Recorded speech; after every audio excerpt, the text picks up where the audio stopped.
Agricultural Conference. Hayi le ndoda isihambe kakhulu hey ngoba phela lana bimenyiwe nalana ukuthi izokhuluma ukuthi ke khulunywa ngani wala ke khulunywa ngazi indaba zolimo. Hayi ngiyakutshela uyezwe. Unamlo kanjani? Unamlo kanjani wena ufuna njengoba ufuna mangalawo awukho ubulungiswa nesenzo sakho wenqabali. Wehulumeni khuza abantu bakha selesabethena igazi. Hulumeni khuza abantu bakha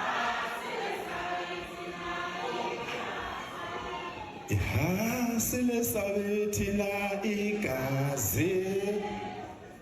Hulumeni la sohlangana khona kophelaba. Hulumeni khuza abantu bakha selesabethena igazi. Hulumeni khuza abantu bakha. uBrahman lady uthe njengaloko uthi ufaka izinto zamamashi la. Manje umphatha ohlelo ungifaka ngezinto zasemamashini. Ngicela ukuthokoza kakhulu mphathlelo mqondisi siyathokoza kakhulu ngicela ukubingelela ngenkulu intobeko umhlonishwa usodolobha wethu ubaba uNgwezi. Phinde futhi ngibingelele umhlonishwa usodolobha we-district. Ngibingelele ngenkulu intobeko umama wami uMEC kuyinyanga yomama. Ngesonto nje lapha ekhaya sigayile izalukazi lezi ezasikhulisa. Sizobe sibajabulisa omama lapha ekhaya kwandabandaba. Ngibingelele abahlonishwa bonke ngeikhundla zabo noma ngingabazi kahle. Ngiyacela ukunihlonipha ngithi i-protocol is observed. Kini nonke abahlonishwa ngibingelele abalimi, ngibingelele intsha. Into engijabulisayo ngiyabona ukuthi khona nezingane zakithi ezisencane la. Umhlonishwa uNgwezi-ke ngimazi sidala eseyintsha wayevele ithanda nje into ehlanganisa abantu. Ngikhulume-ke ngomama sakhuliswa yibo omama kaMahlofa.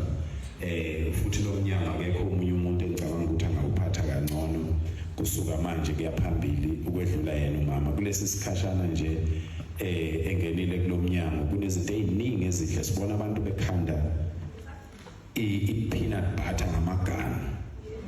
Sibona abantu bekhanda i-peanut butter ngobhatata. Sibona abantu bekhanda i-peanut butter bekhanda zonke izinto ngemdumbula ngobhatata ngamadumbe ngamagana. Sibone kwenyuke isasasa mama lokuthandeka kwemicimbi yethu le yesintu lapho bamhlaba yalingana. Sikubonile kukhula lokho. Webakwethu umama usijovele iy'nkomo phela sicishe saphelelwa zinkomo. Ake simshayele ihlombe usijovele iy'nkomo zamaphela. Ube ngokuqala ngesikhathi sokuhola kwakhe ukuthi kukhandwe ikhambi la eSouth Africa lokulapha amadele. Mangingaphosisi ngezwe ngathi phela kushiwo kanjalo kodwa iy'ngane nje ayey'thumile ziyongijovela nami ngale ekhaya. Zasho zathi hayi ikhambi likhandwe la eSouth Africa. Kunjalo ukuthi mhlonishwa. Kukhulu-ke lokho asike sikushayele ihlombe mfowethu. Kubalulekile ukuthi sikhale. Kubalulekile ukuthi sikhale kubaholi. Kodwa kubalulekile ukuthi sikuchumise okuhle abakwenzayo ngoba kuyamkhuthaza umuntu ukutuswa ngento oyenze yabonakala. Kuyamkhuthaza umuntu ukuthi afune ukwenza kakhulu.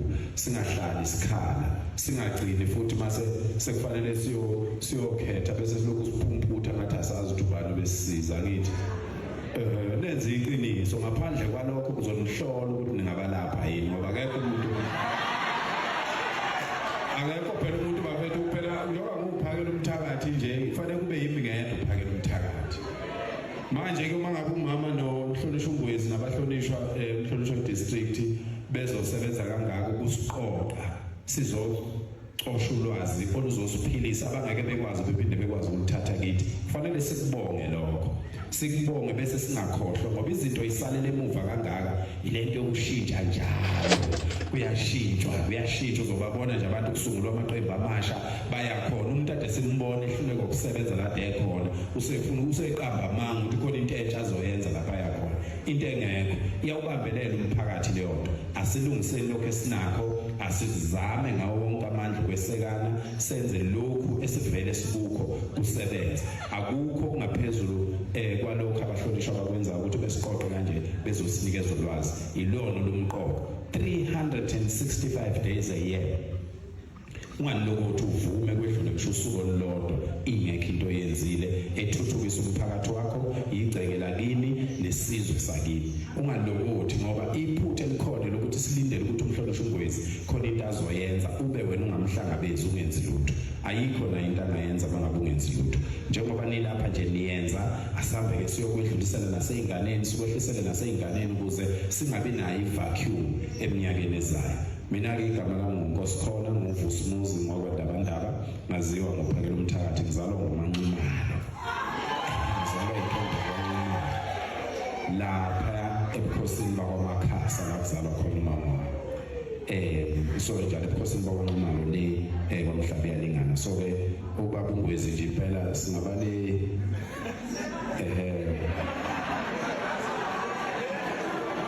singabalela nje nami ngizaleka khona ngale yikho ngivimba ngoba ngiyazi ukuthi angifuni ungena abantu abangalungile.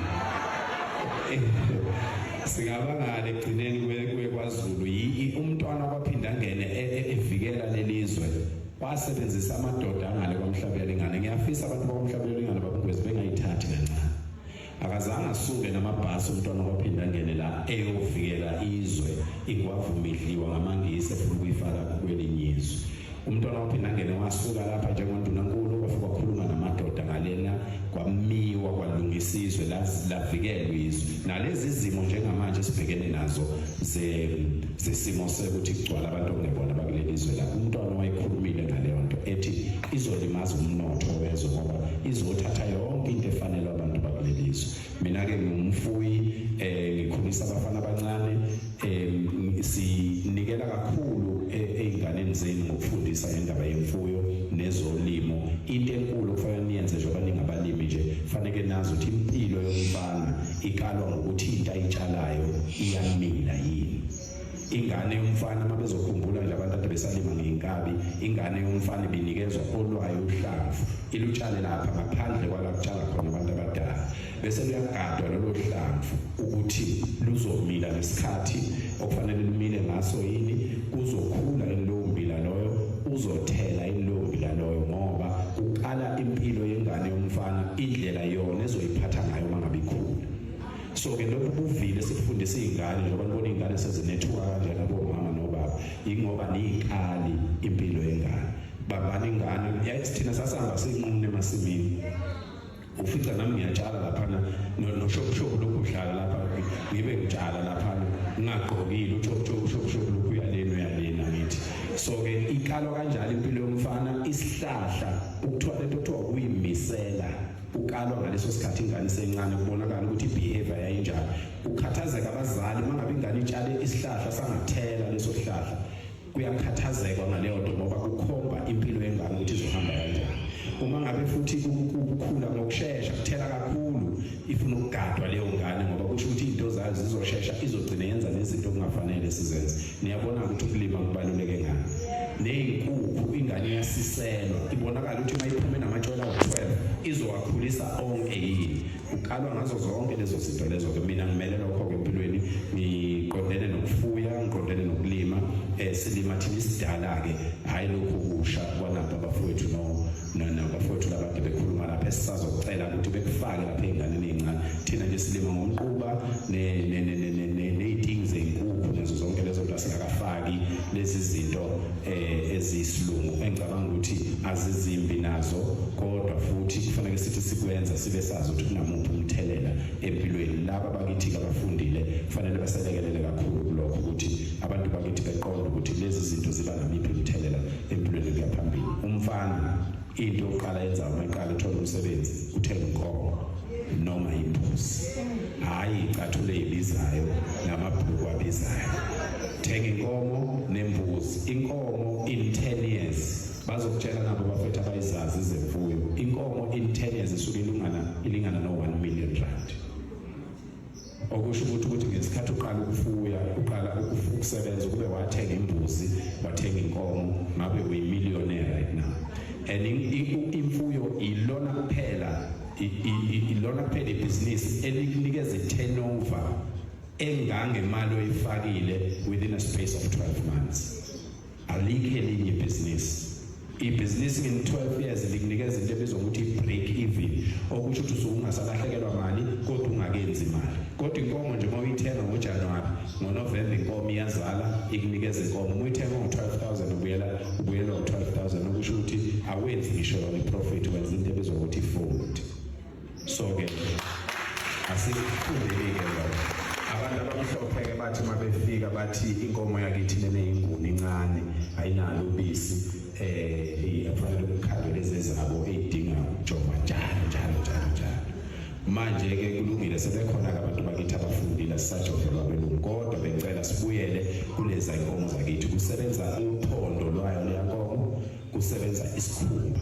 Iyona kuphela inkomo oyithenga ngo-16,000, wenza 35,000 rand ngenyama yayo, bese isikhumba sayo sibiza 25,000. Asingavumi into zakithi ilahleke, asiyithanda singabantu abansundu. uNkulunkulu uthanda okuhle, uNkulunkulu wesoko okuhle, ikhathi zonke uNkulunkulu uzosipha amandla ngakho.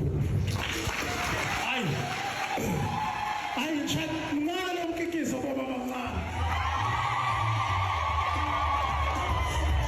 Alright, uthi uzobona ngesonto. Ngesonto ngenzele omama bethu umcinjana wokubajabulela ngosuku lwabo. Awu, shaka isihlombe lapho. Ngoba nami ngifuyile, nami uma ngubani usekhona. Bekhona usihlala. Kule ntondolo nje engayibeka lapha ngathi ngothi mhla ngijabule. Iphakame ngathi kuhlaba. Ngikhuthaza lokho kusho ukuthi ufuna sizenzele. Uzothatha ibhlama lethu lixhumana, uthathe lo ntondolo uyohlwela uma.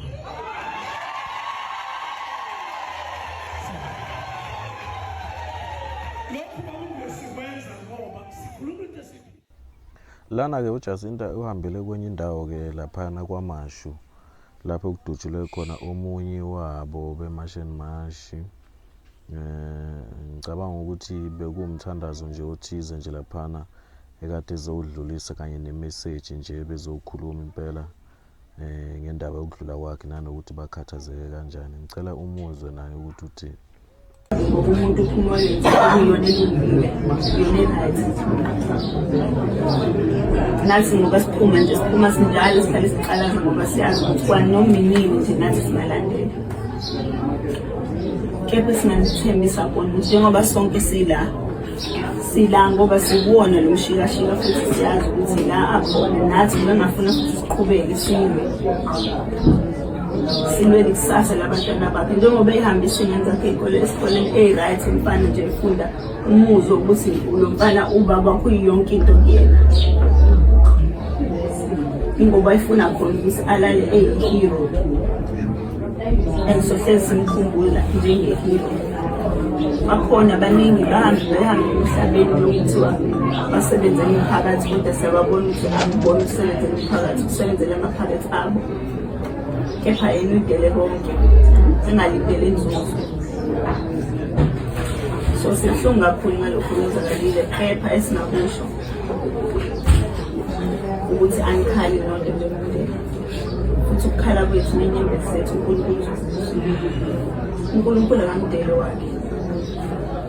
And ngiyazi ukuthi namanje wonke umuntu ongenayo ufika ashamaze endlini kakhulu ngoNkulunkulu onina kwenza ubuhlungu. Sihlalile nathi la nihleli khona siyakwazi ukuthi umuntu abantu bangakhuluma bahambe akwekho amazwi azosusa lo buhlungu napha njawekho.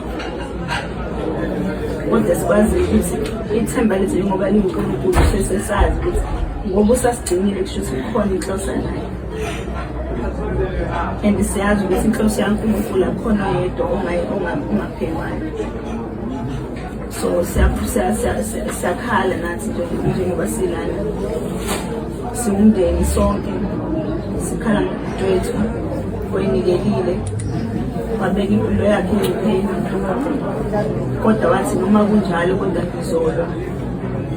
Simkhumbula nje njengomuntu ongasoze wakhohlakala So athi sifundela kakhulu ubuhlungu esenhlelweni zethu siyazi ukuthi okwenu kuphinda phindile ngoba angeke sizifanise kodwa singakusho nje ukuthi njengoba sizomshiya nje ukuthi uNkulunkulu usibaluleke kwazi asongele muntu akukho umuntu esifisela umuntu kodwa sikushoyo ukuthi uNkulunkulu amdele wakhe njengoba nathi ithemba lethu nathi ngoba siyazi ukuthi asinawo umuntu esithemba ukuthi sithembe yena kuphela. Siyacela ukuthi uNkulunkulu amdele amandla ubuhlungu nalobunzima edlula kubona niduduzeke angeke soze akhola amanceba kodwa uNkulunkulu uzoyenza indlela ukuthi ukwazi sijwayelekile ngoba ukulahlekelwa kuyona into endlulayo. Siyacela uNkulunkulu adonane usize ngaso sonke isikhathi nala esekulimaleke khona engathi uNkulunkulu angandisa athole indlela yokuthi agcwalise. Siyabonga kakhulu ngokusinikelela ngumfana obenje ubhuti wethu obenje ubaba obenje usisiwe kakhulu ngokuthi ukwazi ukuthi ube nomuntu obephila nabantu ukuthi sonke siyamazi namhlanje ngoba sila ukuthi silethwe ubuyena silethwe izinto ezinhlande zethu.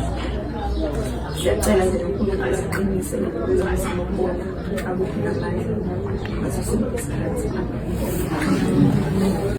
Hayi guys, indaba yeMashini Mashi hayi ingathi inzima kakhulu ngempela ngoba masithi sithanda ukubheka ngempela abantu bayaphela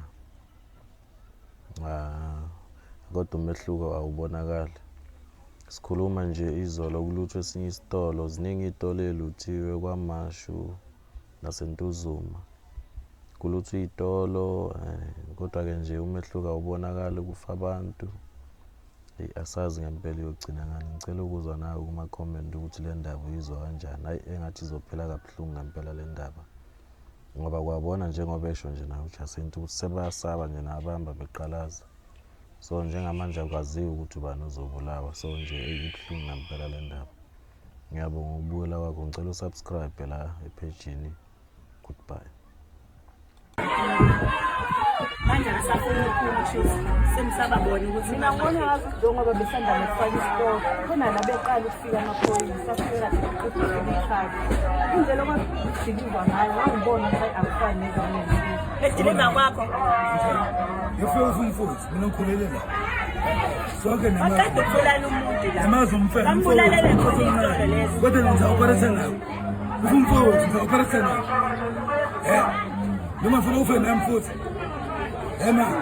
angisazi mina ngisanotata angisazi awungazi mina wena lungile ke mama ngikhulelela ubuhlungu into eninzi akusizi umfuthu omncane Kila mama usasebenza mama. Nebafaka amadrasi usasebenza.